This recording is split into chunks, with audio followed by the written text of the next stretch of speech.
Tonight on The Roast, parking to be removed from Sydney's main roads, governments are urged to focus on cleaning up junk in space, and climbers have a punch-up on Mount Everest. If I'd have been there, I'd have been inside, because I'm terrified of snow.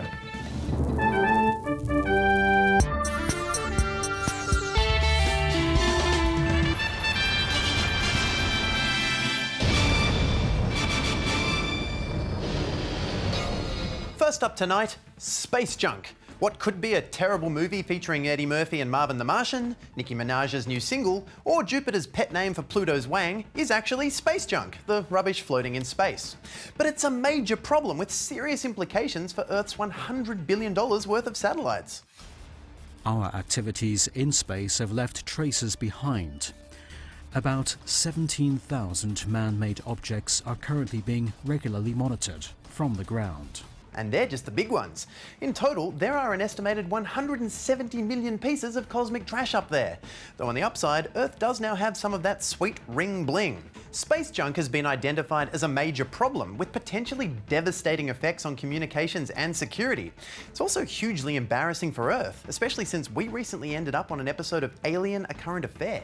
Tonight on Alien: A Current Affair, Earth, the blue planet, and now also the neighbour from hell.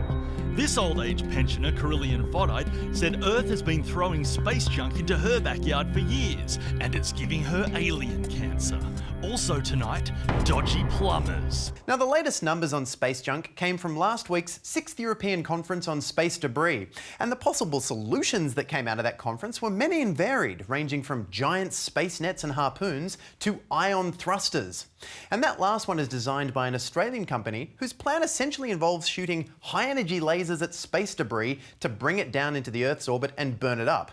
So really, we're developing a tractor beam. But instead of trapping the Millennium Falcon, we're just going to trap crap. Rachel Corbett joins us now from NASA. Rachel, will this laser beam solve our space junk problem? Tom, there shouldn't even be a space junk problem. Usually when you put old expensive stuff outside, it's gone by the morning. There's got to be at least one alien uni student who could use Sputnik as a lampshade, surely. Okay, well at least this space laser sounds like it will help remove a lot of that cosmic crap. Shooting ions at stuff to bring it closer to Earth, Tom? Why are we dumping all this crap on our front porch when we've got all that room? It's called space, Tom. Can't we just use Mars's bin or shove it in a black hole or something? You wonder why we haven't had any contact from aliens. No one's going to visit the crazy hoarder with the broken rockets on their front lawn. At this point, we're even less appealing than Titan, and their atmosphere consists almost entirely of methane. They're filthier than the fart planet, Tom. It's embarrassing. All right, well, thank you, Rachel. I love you. But the issue of space trash has gotten so bad that catastrophic collisions would likely occur every 5 to 9 years, which means that... Oh, space trash, such a huge problem. Jazz Twemlow, you have something to say. Tom, I'm just a little annoyed we're focusing on the trash in space when there's a much bigger problem here on Earth. Jazz, are you at a tip? I'm in the ocean, Tom, on the Great Pacific Garbage Patch. It's a vortex of trash twice the size of Texas. If we're talking about problems with rubbish, this should be the story, not space. But I guess the ocean isn't sexy, is it, Tom? Not sexy like space is. Well, Jazz, it's not as though the money's being taken away from efforts to clean up bad trash spots here on Earth, and this is a real problem. If a piece of space junk hits a satellite, that could cripple communication services. Oh, no communication, no 3G. Did you hear that, Cod Stewart? You won't be able to Instagram pictures of your lunch or the bottles and nets that you're caught in. Sounds like you should go live in space. Sounds like things are going to be much cleaner up there. Off you go. Go live in space. I think I've made my point. Cod! Of course, if the space net, space harpoon and tractor beam don't work, the European Space Agency even proposed suicide robots that would be sent into orbit on single missions, each one costing an estimated $200 million. If we survive this mission, I promise to... Chance of survival, 0%. Oh, I love you. I love you too. Forever and ever and ever and ever and ever. Next up tonight, the New South Wales government is set to announce a new Clearways program, which would see busy Sydney roads cleared of parking at weekends in a bid to free up chronic traffic congestion. And what better way to ease Sydney's chronic traffic congestion than by adding to Sydney's chronic lack of parking? On the upside, the plan does offer huge relief for those nervous drivers who, when forced to reverse park on a main road, cover their windshield in projectile vomit. The decision, headed by Roads Minister and rainbow-phobe Duncan Gay, has raised concern from retailers who fear they'll lose business if their customers can't park near their shops.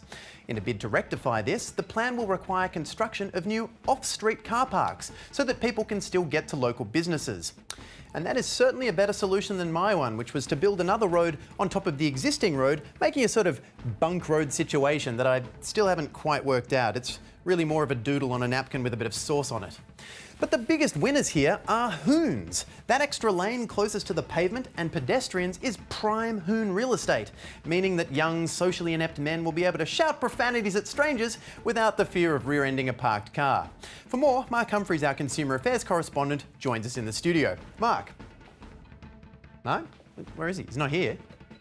Oh, he's stuck in traffic. That's okay, we got a camera there as well. Mark, can you hear me? Hello, Alan. Am I on the air? First time caller. Mark, get off the phone. Oh, it's you. Mark, could you tell me how this proposal to ban parking on the weekends will affect businesses? Tom, this is great for the future of businesses and commuters. Now we can get from A to B with less FU. Okay, but what about businesses that might suffer when their customers can't park out the front? Well, customers will just have to stop, drop and roll. Stop, what's that? Sean, who's been scabbing a lift, will demonstrate.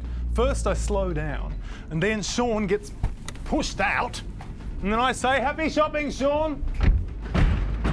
Works better when they don't go under the tyre. Yeah, I don't think that's going to solve the problem, Mark. Well, then businesses will have to adapt, make more things drive through. Sure, you can buy McNuggets from your car, but imagine when you can buy a 3-seat sofa with matching leather footrest. Oh, I will imagine. Hi, can I buy a 3-seat sofa with matching leather footrest, please? No. I don't see that working, Mark. I can't see your dream, Tom, but until that happy day, we're going to have to settle for the old stop, drop and shop. Goodbye, Tom. Happy shopping, Mark. And finally tonight, police are investigating a fight that broke out on the upper reaches of Mount Everest yesterday between two foreign climbers and their Sherpa guides. The group fought on their way to Camp 3. As the challenging climb's been done so often now, the only way to gain a sense of achievement is by punching your way up the world's tallest mountain. The brawl broke out after the Italian and Swiss nationals and their Sherpas had a minor dispute, making it the world's highest petty fight. Now, I don't know about you, but if you're going up a slope where 200 dead bodies have earned nicknames and serve as trail markers, I'd think about saving my arguments for base camp. Local authorities have since been dispatched to investigate, and if he hasn't already become an Everest signpost himself, our crime reporter Nick Richardson should hopefully have some more information.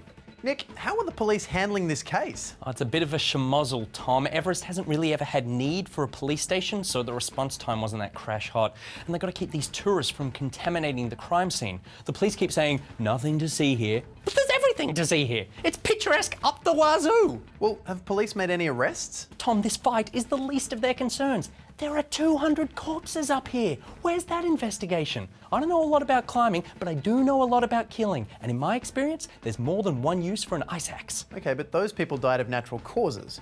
No, Big Sherpa got to you too. Tom, with no police around for miles, it's the perfect place to commit a crime. Anytime they get a tourist who asks for a piggyback to the summit, it's a tent peg to the face. Okay, so should climbers take special precautions now? Yes, do what I do and carry your own shit. Heck, carry the Sherpa's shit. And if the Sherpa wants to talk about Gilmore Girls, then you damn well better talk about Gilmore Girls. Righto. Well, we've also got Clark Richards at Camp 3. Clark, how is it up there? Ah, that thin mountain air getting the better of you, Clark. Just unfit. Oh, right. Well, what's the atmosphere like up on Everest? It's frosty, Tom. People aren't speaking to each other. The climbers are still sore from the fight. No, every man and his dog's focused on reaching the top. This hill hasn't been this popular since that 13-year-old American boy climbed it in 2010. Okay, now, Clark, who is that? Oh, a man and his dog. These guys are serious, Tom. More than 3,000 people have climbed this wannabe volcano in the last 60 years. So the newbies need to set themselves apart from just being a number. These guys chose to have a fist fight and roast his doodle with a mop. Okay, how are you planning on conquering the old river-deep mountain high? Well, I think I'll just stay true and... Hey, Clark, are you still in the studio? Okay, you caught me, Tom. It's cold on that mountain, and I hear those Sherpas pack a punch. You are lucky I don't punch you right now, except I'm scared of snow. And you. Anyway, that's it for tonight. Hey, does anyone know if that robot is single? Go away. Okay, good night.